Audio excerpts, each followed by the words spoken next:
Sainers, happy Sunday.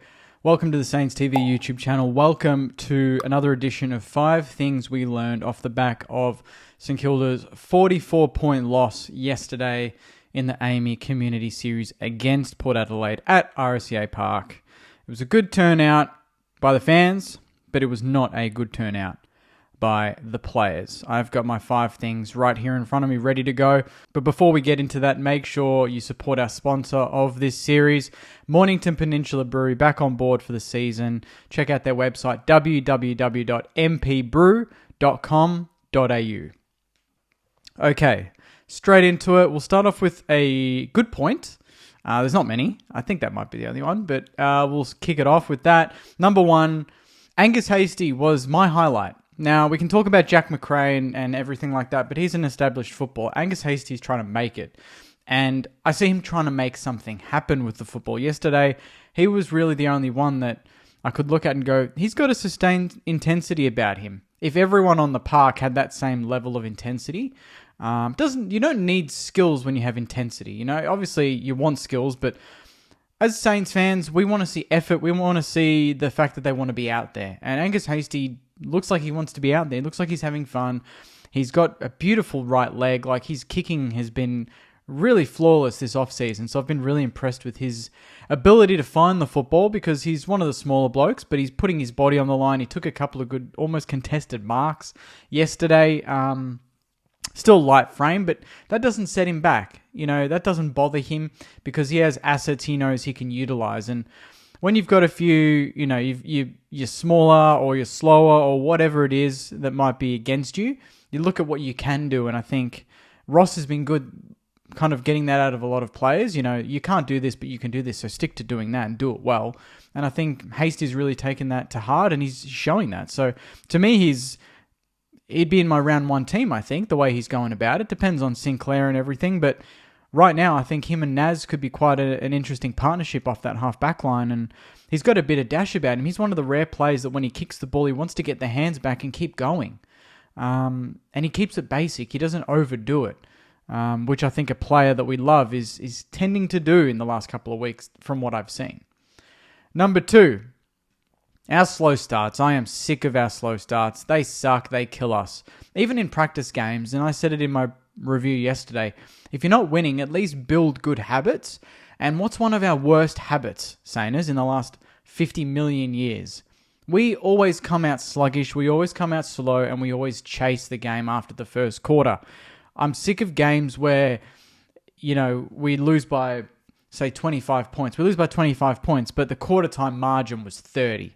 And for the rest of the game, we outscored them by 5. And then we hang our hats on that. Oh, well, if it wasn't for that first quarter or that 5-minute patch where they kicked 15 million goals, we would be in the game. It's like, don't have that patch. Don't have that quarter. 39-1 at quarter time yesterday in a practice game. That's unacceptable. That's unacceptable. In any game. It doesn't matter if it's practice or whatever, but we certainly don't want to be seeing that in the season proper, because I've seen it many times, and I'm sick to death of seeing us bridge the gap and then lose, you know, get agonizingly close and then just say, oh, that's an honorable loss. It's like, well, not really, because that first quarter was shocking. So come out of the blocks, come out hard, set the tone, and jump the gun. Get ahead of the opposition. I hate chasing games.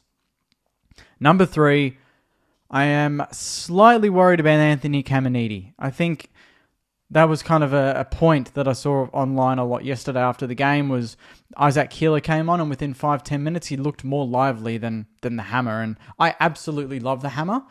We've trained him in the back line the off-season. He's been in the ruck at times. He played forward a lot yesterday and the week before. He was not bad against Carlton. He still didn't look his usual self, but he wasn't bad. But yesterday, nothing was really coming off, and I just don't know where the hell we play him. Do we persist because King's out? Does he have to be our full forward? He doesn't look like he wants to be a full forward. Like, he wants to be the main target man. But I just feel like, yeah, I just don't know where his best position is now. Like, everyone said backline. He's our Josh Battle replacement, and yet we don't play him there in these 2 pracky games. So I'm very confused. If he does persist forward, he's definitely got to improve his game there. He had an easy set shot yesterday, shanked it. he's good for a couple of good marks, but then he also drops a couple. So I just think his confidence might be a little bit down, or he's maybe trying to find something, but it's not quite there yet for him. But hopefully, if he does play round one, he's got to lift. He's got to improve from the last 2 weeks. Number 4, our smalls. Jack Higgins, Dan Butler. I said it in my review yesterday. I love them to death. I love all our players.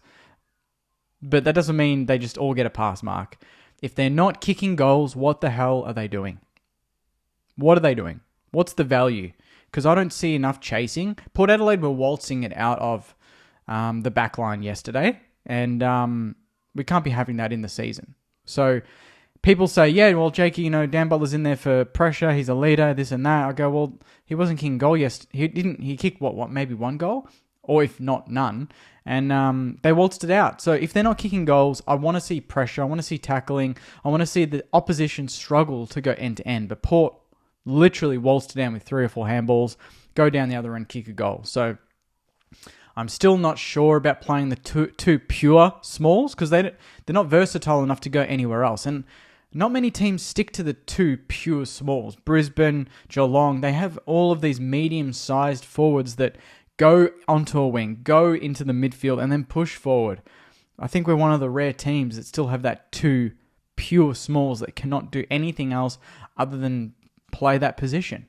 So it's going to be interesting in round 1. But obviously, I think Ross has always persisted with the 2 smalls. He loved Schneider and Milne. They're a different kettle of fish, obviously on a next level to what we've got at the moment.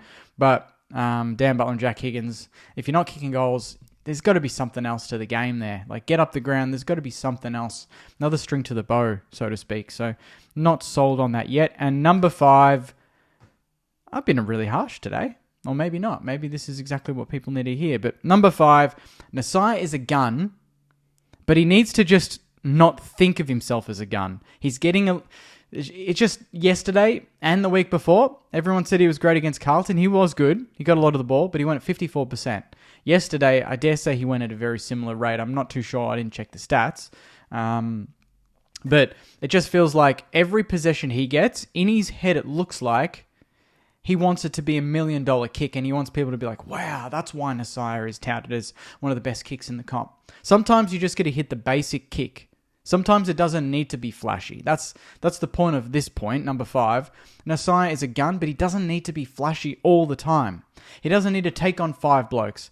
There was, I think I counted 2 or 3 passages where he started with the football, did something flashy, but there was an easier option. We turned it over and Port scored right off the back. There were 2 or 3 direct goals from direct clangers from Nasiah. So I absolutely think he is a potential A-grade superstar, all-Australian halfback flanker. A lot of clubs would love to have him. But I want him to stick to the basics still. You don't need to be too extravagant with every possession. Sometimes just give the hands. You don't need to be the guy that makes everything happen. All right, we're part of a team. And I just feel like yesterday and the week before, there were a couple of moments where he was just too cute, absolutely trying to hit that pinpoint pass. And some people might tell me, well, that's his job, Jake. That's the license he has. Yeah, but that doesn't mean you do it every single time. Pick and choose those moments when to go for that risky kick into the middle of the ground. And if there's an easier option, sometimes you just take that too. And then get their hands. Then you can break it open. Just balance that I guess, the energy of when you want to go and when you want to hold it back. Because the last 2 weeks, I feel like it's been a bit lopsided. But those are my 5 points, saying as number 1, Hastie was a highlight. Number 2, our slow starts are killing us. We need to get rid of that really shitty habit. Number 3, I'm slightly worried about Anthony Caminiti, but I really hope that he plays round 1 and proves me and proves others wrong. Number 4, our smalls, when they're not kicking goals, which is not often at the moment, what are they doing? And number 5, Nasiah is a gun, but sometimes he's just going to keep it simple. So on that note, Saners, thank you very much for watching. Please put your 5 things you learned in the comments, and I'll respond to them when I can. Thanks to Mornington Peninsula. Again, please subscribe. Let's get to 13,000 before round 1. If we can, we're a couple hundred off. And my review and many other videos will be out during the week. So on that note, Saners, take care. And as always, go you mighty Saners. See you guys.